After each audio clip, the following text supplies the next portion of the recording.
Hello, everybody. My name is Allison Bailey. I'm a marine biologist working at the Norwegian Polar Institute, and I'm also part of the SIOS Marine Infrastructure Network. And so I'm going to walk through the activity in this network over the past couple of years from its initiation.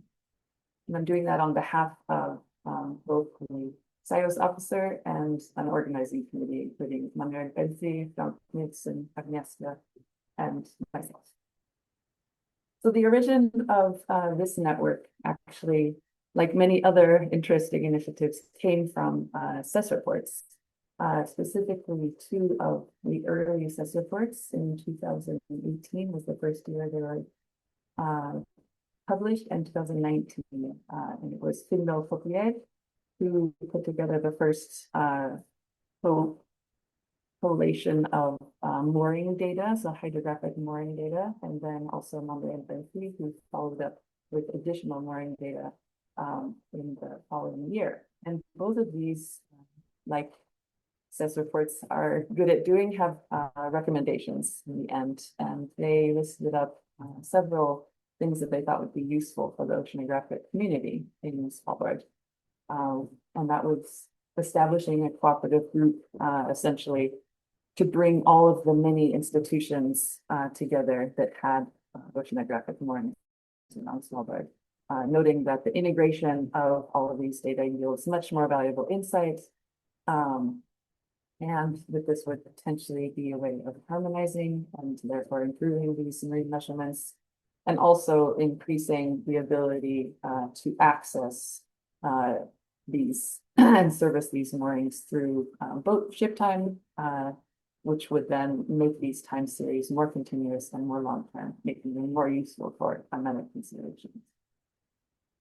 So in the following year, after Manuel's SESS report, it was actually launched in a workshop in November of 2020.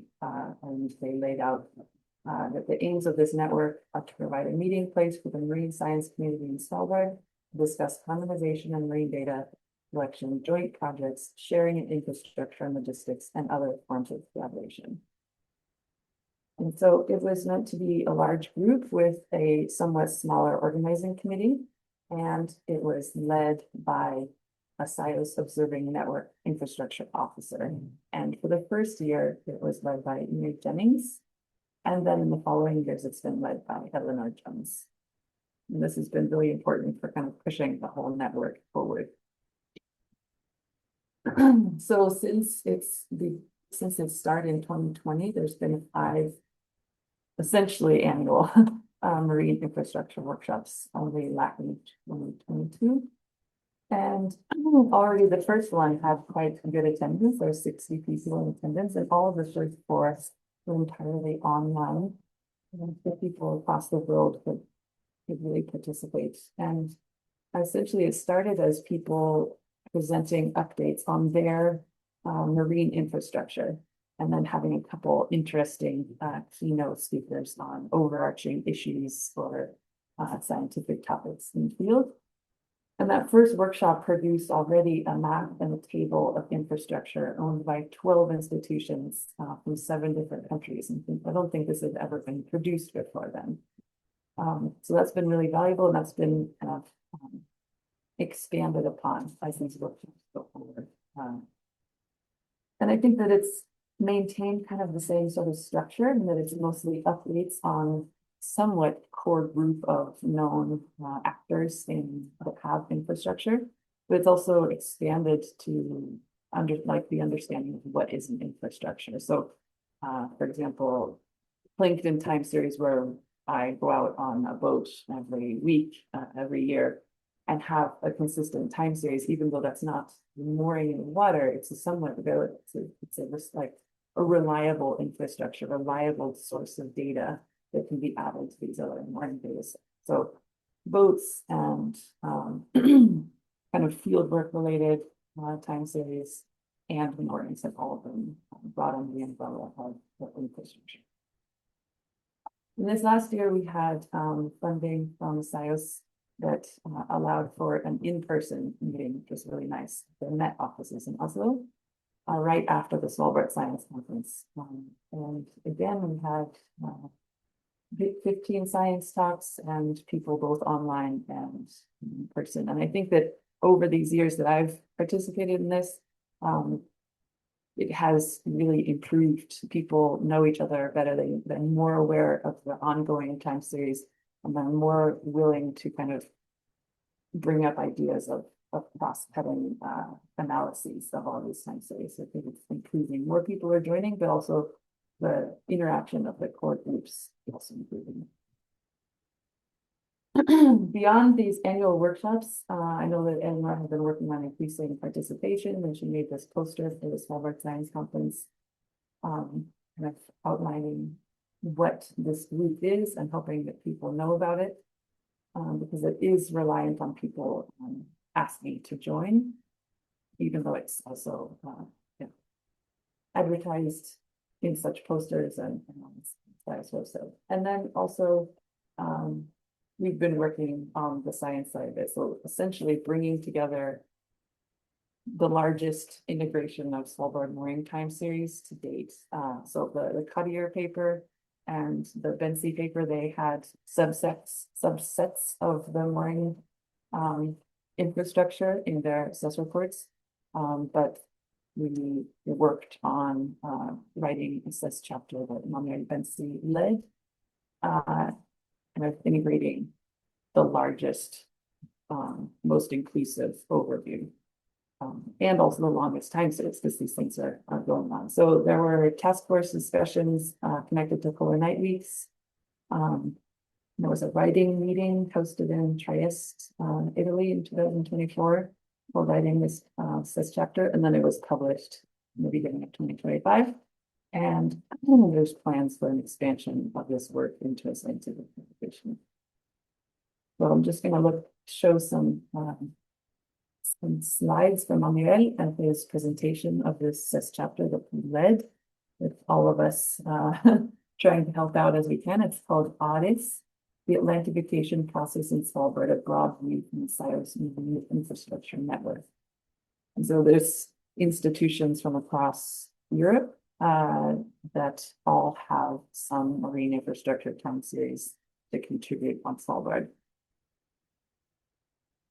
And the focus on Atlantification is one of the ways in which you can kind of tie all of these observations together and use all of these observations to tell the largest stories. So that Atlantic waters, as you know, moving up the west coast of Svalbard.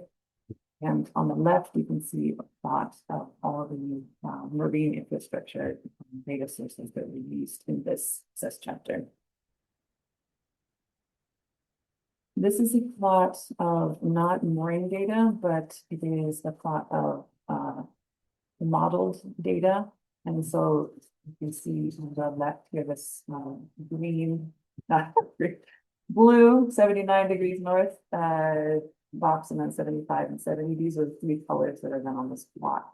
You can see that different areas show different trends. Some like a large scale similarity in trends, but there's time lag of this decrease in temperature that has been observed in 2018. So different spatial areas show different trends.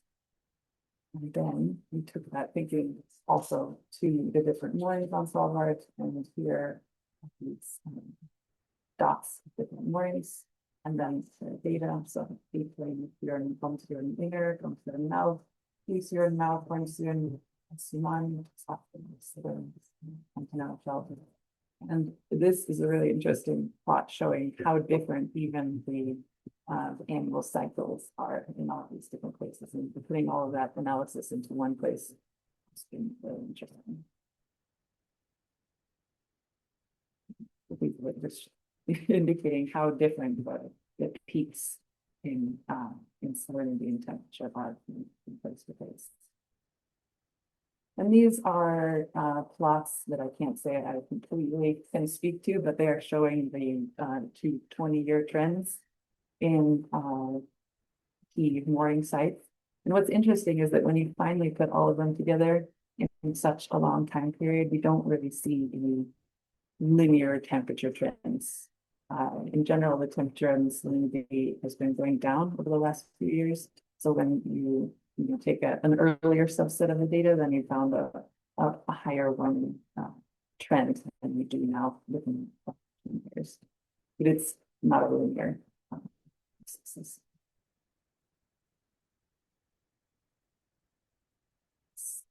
So here's a picture of the group, the writing meeting in PS. And Margaret's one sentence sum up: Solver is a magnifying glass for the dynamics of climate change based on long-term temperature data in the environment. So this work will be moving forward and hopefully within the group into the publication. So I just wanted to show the Marine Infrastructure Network website. It's on SIOS website, and you can go back for all the 5 workshops and see summaries. In some cases, you can see the slides that are talking about all the different time series. It's a very, very good information resource. And there's in some years, full summaries of what was talked about. This is a lot of good information. To get there, it's not entirely straightforward for me. So just to say, you have to go to the projects and networks on the main page of SIOS, and then you get to the infrastructure. And so our plans for 2026 is hopefully that we will get a new leader for the network because Eleanor has moved. And we'll continue hopefully having annual meetings, at least online. I think that's a great strategy. And then I think it is really helpful to have kind of logistical support from SIOS to help push these things on.